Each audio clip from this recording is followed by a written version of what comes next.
जय श्री राधे। आनंद आशुलिपि पत्र का अंक 5, प्रतिलेखन संख्या 19। गति 100 शब्द प्रति मिनट। प्रारंभ करें।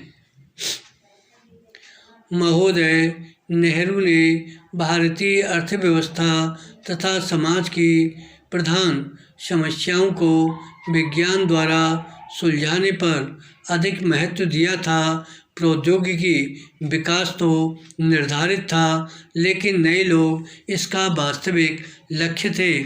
आलसीपन से निकालकर देश को विचार तथा क्रिया की गतिशील प्रक्रिया में डालने के लिए यह अभियान था। उनके विचारों में हम स्फूर्ति व सामयिकता देख सकते हैं। वैज्ञानिक शिक्षा तथा विचार द्वारा तकनीकी विकास गतिशील प्रक्रिया के रूप में औद्योगिकीकरण, सर्वसम्मति द्वारा सामाजिक कार्य और मानव प्रतिष्ठानों के साथ समाजवाद आदि 21वीं सदी के प्रतिमानों में प्रधान रूप से सामयिक है। विराम।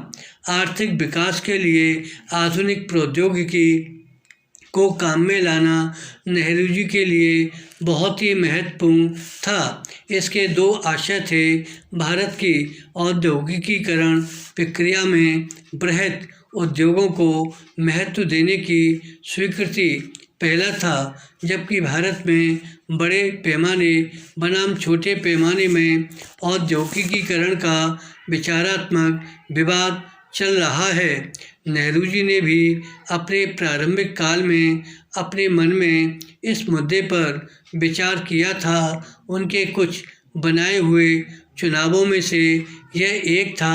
बड़ी मशीन बनाम कुटीर उद्योगों के मुद्दे पर विचार विमर्श करते हुए उन्होंने इस पर जोर देते हुए कहा था कि यह उत्पादन और अर्थव्यवस्था दोनों प्रकारों की समायोजनाओं का मात्र प्रश्न नहीं है।